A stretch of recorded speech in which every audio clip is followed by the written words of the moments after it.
"This shows you're not committed to our team," he said, right before handing me a box and a lie.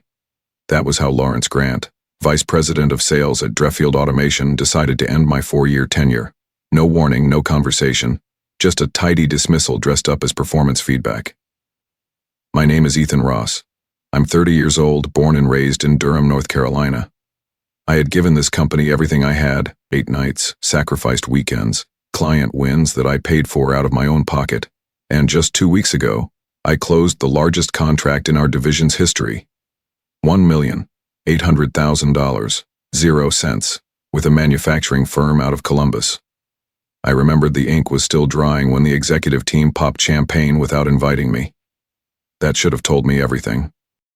Lawrence leaned back in his $3,000 0 cents leather chair like he was doing me a favor, his wrists heavy with a watch that cost more than my car. "You're terminated effective immediately. HR will finalize your paperwork." I didn't flinch. I stood up, calm as a man stepping off a sinking ship that no one else realized was going under. "Thank you for the opportunity," I said, and reached across his desk to shake his hand. He hesitated like he thought I might slap him instead. I didn't. I wasn't giving him that satisfaction. The walk back to my desk felt like slow motion. Open floor plan, eyes pretending not to look, everyone typing harder, mouses clicking louder, pretending they hadn't just witnessed a public execution. I pulled a cardboard box from the supply closet. My desk was clean. 4 years, and all of it fit in a box that could have held a pair of boots. April from HR hovered behind me like I might grab a server on my way out. The irony was brutal. I'd just landed a deal that would fund her department's holiday party, and now she watched me like a criminal. I didn't speak. I didn't cry. I didn't yell. I just walked past the snack station I'd stocked from my own pocket during inventory delays, past Tyler's glass office where he avoided eye contact like it was radioactive. Tyler Davis, my direct supervisor and master of the backhanded compliment, the man who took credit for every win and blamed me for every delay, was the one who told me my raise was in process more times than I could count. I never saw it. But he got a company card. At the elevator, I caught my reflection in the stainless steel doors. I didn't look defeated. I looked lighter, like I'd unknowingly set down a weight I'd carried for too long. They thought they'd ended my story. What they didn't know was that they were just the prologue. I was never supposed to stay there forever, but I'd been loyal, maybe too loyal, to a place that saw me as a tool, not a teammate. They'd masked manipulation as mentorship and packaged neglect as culture. And I'd bought it. For years. I drove home in silence. The box sat on my passenger seat like a quiet reminder of everything I'd outgrown. No more ignored emails, no more whispered meetings, no more smiling through someone else's victory speech. Just me and the first breath of freedom I didn't know I needed. They thought I walked out with nothing, but they were wrong. I walked out with my integrity intact, my talent unclaimed, and my name untarnished. I walked out with their secrets buried in my silence, for now. I walked out with a cardboard box but left them holding the matches they'd lit. They'd thought they ended me. What they really did was unleash me. I didn't realize how much of myself I had given away until I was no longer required to give it. For 4 years at Dreffield Automation, I treated every quarter like it was a personal campaign. I skipped birthdays, canceled vacations, took client calls during funerals, yes, actual funerals. While my friends were traveling or getting promoted, I was in fluorescent lit conference rooms explaining ROI to executives who already made up their minds. I worked 60-hour weeks like they were some badge of honor, and every time I asked about a raise or a title change, they dangled the same words in front of me. "It's coming, hang in there." But the only thing that ever came was more work. I was the first one in, last one out. I knew every product spec like the back of my hand, stayed up nights writing proposals that made mediocre equipment sound revolutionary. I coached new hires, handled upset clients no one else could calm, took on red-flagged accounts that had been labeled impossible to recover. And I did it without complaint, because I thought loyalty would eventually be rewarded. But Dreffield didn't reward loyalty. It harvested it, like a crop that just kept giving until the soil was too dry to stand on. What really broke me wasn't the workload. It was the math that never added up. I'd generate 6 figures in revenue in a single deal and get a canned email about adjusted performance metrics instead of commission. I watched other people who clocked in late and left early, move up the ladder while I stayed put. My resume grew. Lawrence took a bonus for a deal I'd closed. I was the ghostwriter for a story where they starred. Every time. And yet I stayed. Because somewhere deep inside, I believed I could outwork the politics. That if I just kept producing, kept showing up, someone would notice. It's like being the person who sets the table, cooks the meal, lights the candles, and then gets told there's no chair for you at the dinner. They toasted to team wins, while I stood in the shadows holding the champagne bottle. I became the backbone of a machine designed to forget who made it run. No thank you notes, no recognition, just higher targets and a tighter budget. They called it culture. I called it quiet erasure. And the worst part? I let it happen. I nodded along in meetings, wore the branded polo shirt, laughed at the CEO's terrible jokes. I bought into a dream that was never built to include me in its success. Now, looking back, the signs were all there. The hollow praise, the strategic exclusions, the way my contributions became invisible the moment they were successful.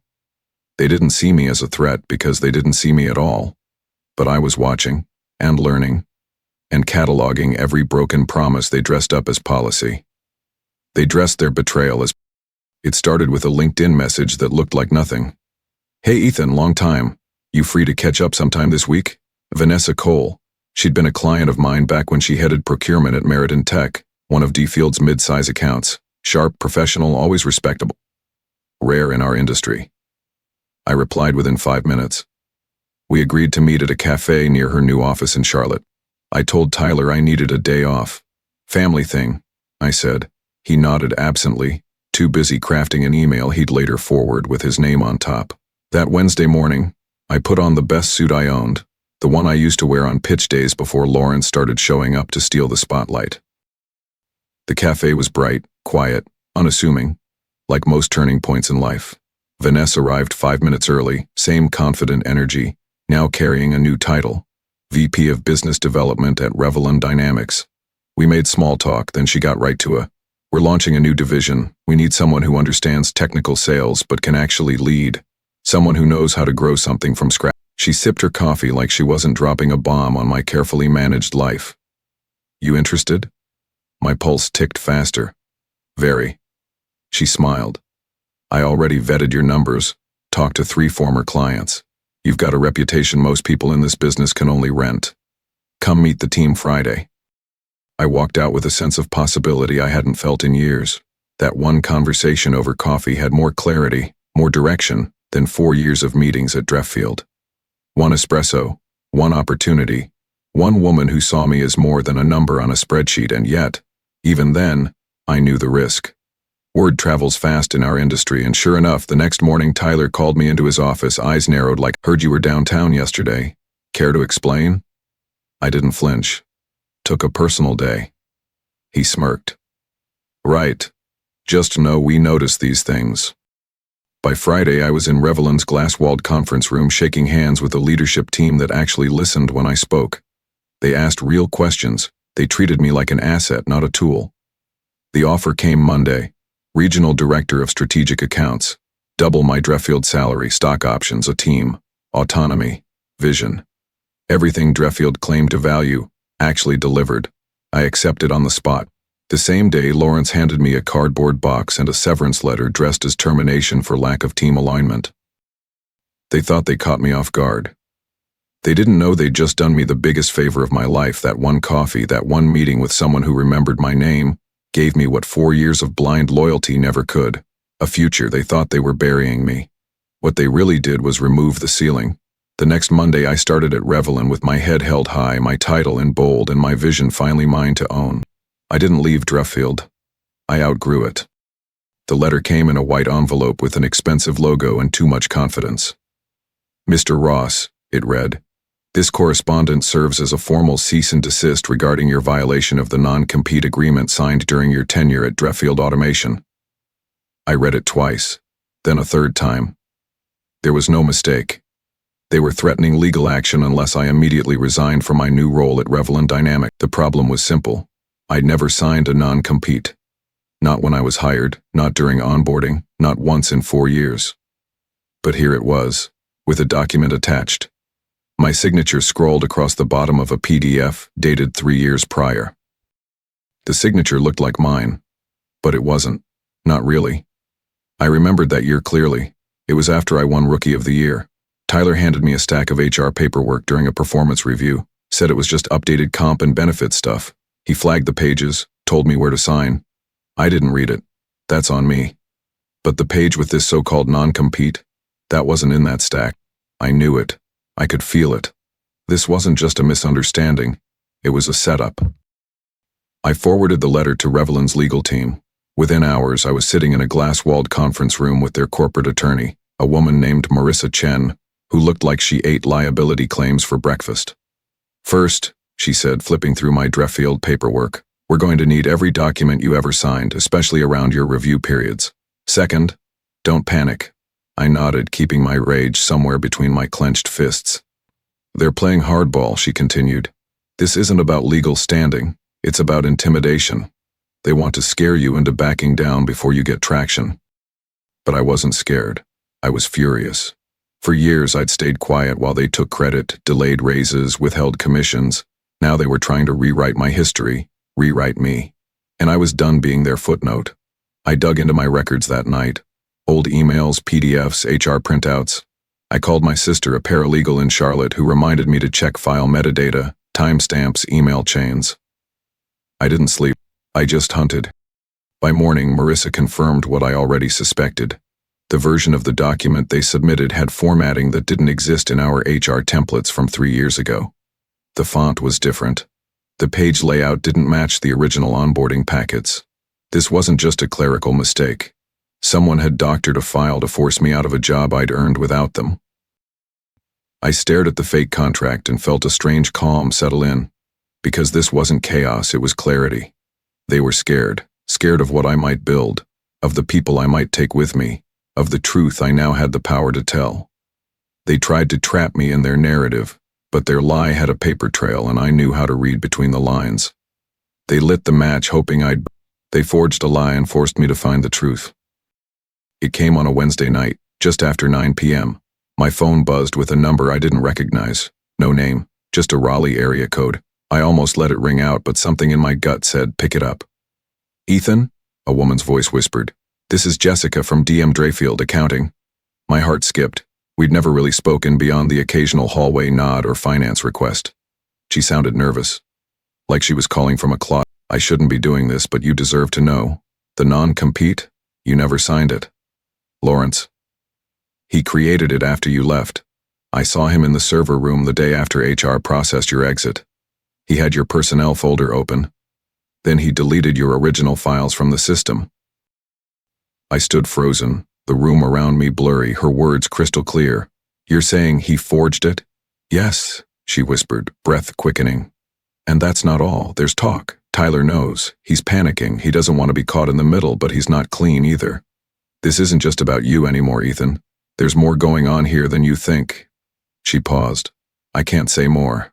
I need this job. I just thought you should know. You're not crazy." She hung up before I could thank her. I stared at the screen for a long time, her warning echoing louder than any official document. Dreffield hadn't just tried to block my future. They were rewriting my past. Lawrence had gone from arrogant to desperate, and Tyler, always the opportunist, was suddenly a wild card.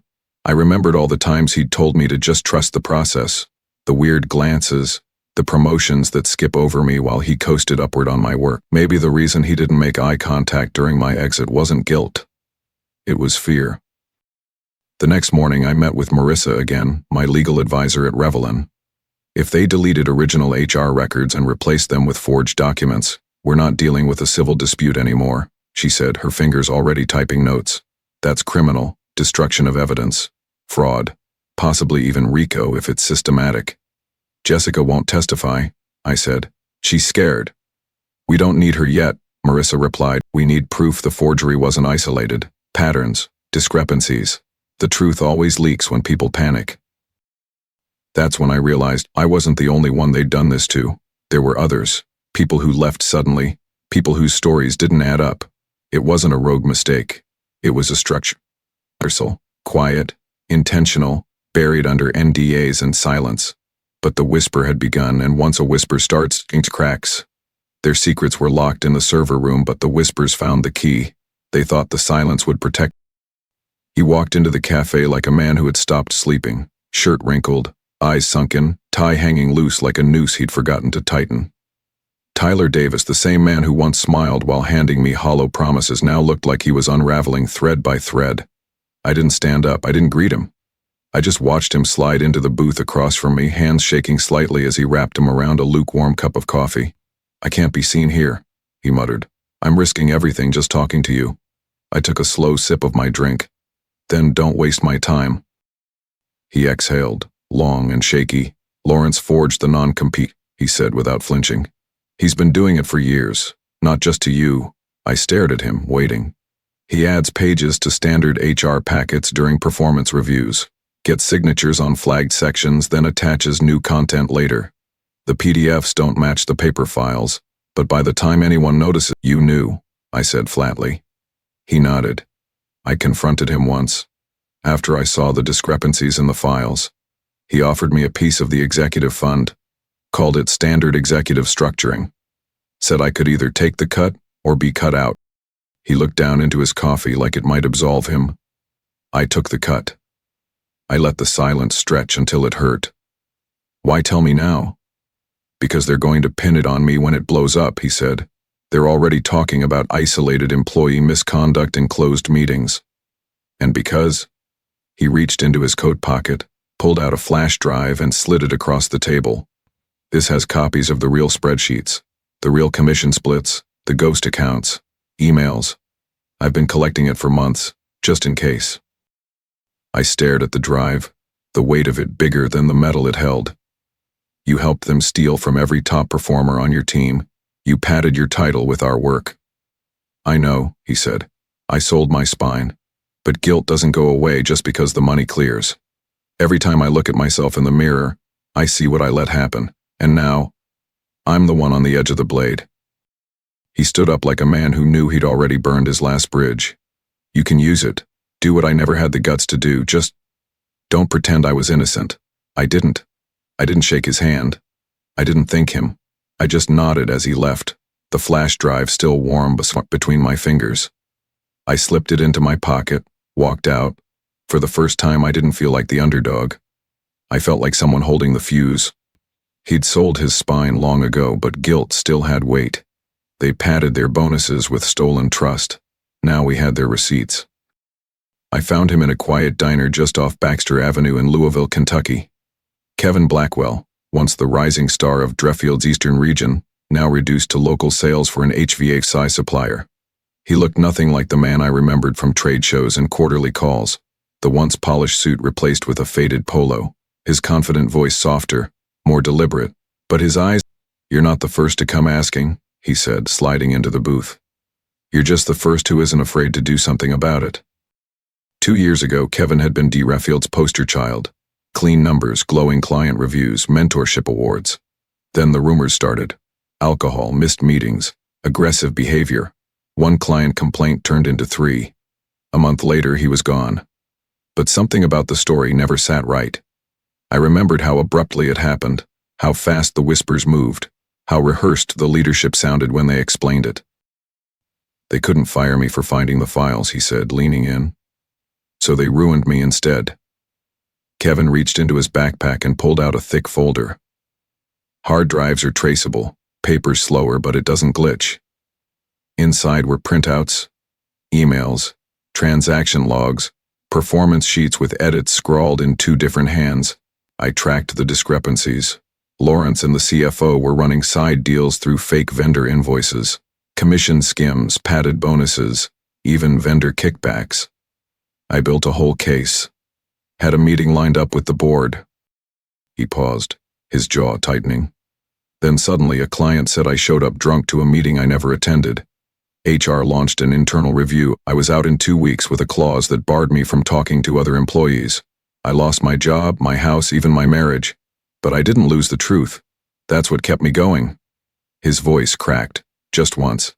They took everything that mattered, but they forgot I mattered too. I scanned the documents. It was all there, dated proof, internal approvals. Fraud hidden under layers of bureaucracy and cowardice. Kevin had carried the weight of truth through a personal hell, and somehow it had survived. I looked at him. "Are you ready to bring this public?" He nodded.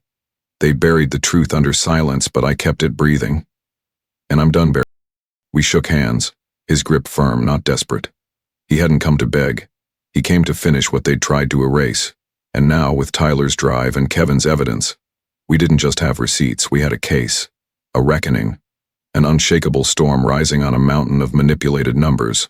They took his job, his name, his peace, but he still had the truth, and now they'd hear it loud and it started with one call from Marissa to the SE's whistleblower division, and from there the dominoes fell like they'd been waiting. Within 10 days, subpoenas went out, former employees began to whisper louder. Kevin's folder became Exhibit A.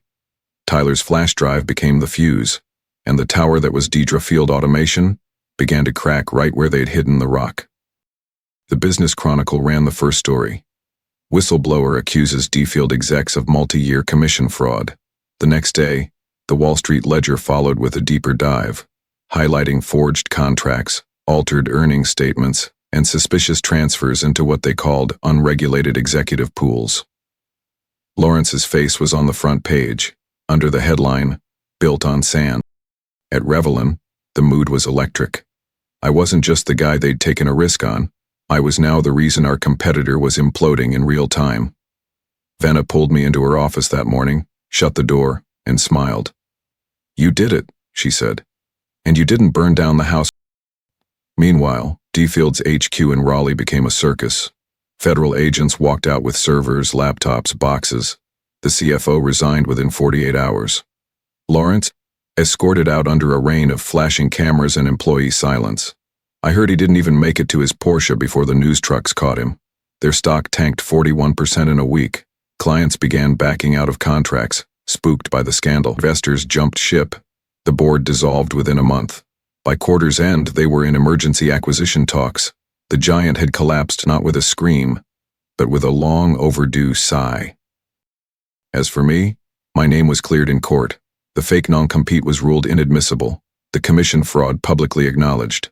I got a settlement, a formal apology. But what mattered most wasn't a check, it was the silence, the absence of lies. No more emails whispering that I was unreliable. No more calls from former clients asking if the rumors were true. Just quiet. I walked into my office that Friday morning and found a note from Vanessa on my desk. "Reputation is earned. You earned yours back in full." I stared at it for a long minute, letting the words settle. Not because I needed the reminder, but because I knew what it took to get here. They built a tower of lies and never checked the foundation. Justice wasn't a courtroom win. It was the silence that followed. It was a quiet Tuesday when Vanessa called me into her office. No build-up, no long speech. Just a smile and one sentence. "The board approved it. Congrats, VP of Strategic Growth." I nodded slowly, letting it land. Not because I didn't expect it, but because I wanted to feel every inch of what it meant. Not just a title, not just a paycheck. It was proof that you could take every hit, every setback, not because someone gave you a ladder, but because you built your own damn staircase out of the rubble they left behind. After I thanked her and stepped out, I didn't tell anyone right away. No announcement, no social media post. I just got in my car. That same scratched-up silver 2012 Honda Civic I drove to every client meeting they said wasn't worth expensing. The one with the peeling bumper and the dent on the left door I never got around to fixing. I started the engine, and it turned over like always. It had seen my lowest point, and now it was seeing me drive past it. Lawrence tried to reach out a month later. A cold email with a warm subject line. "Let's talk." I didn't respond. What was there to say? That I'd seen through him? That I knew he'd built his success on the backs of people he never bothered to learn the names of? That I hoped he'd learn something from all this? No. That would mean I still cared. And I didn't. Not about his apology. Not about his excuses. I'd already buried that version of me, the one who needed their approval to feel real. Kevin called that week. He was consulting now, helping other whistleblowers build their cases. He said the SEC wanted to use our story in a training presentation for ethical leadership. "You okay with that?" he asked. I laughed. "Tell them to use the Honda too. That's the real hero." He chuckled, and for the first time it didn't sound tired. 1 year after the day they fired me, I parked that same Honda in the Revelant garage, got out and stood still for a second, not for nostalgia, for clarity. They fired me to erase me, but I didn't vanish. I didn't break. I became the version they feared most, fulfilled, not angry, not vengeful, just free, because sometimes the best revenge is never needing revenge at all.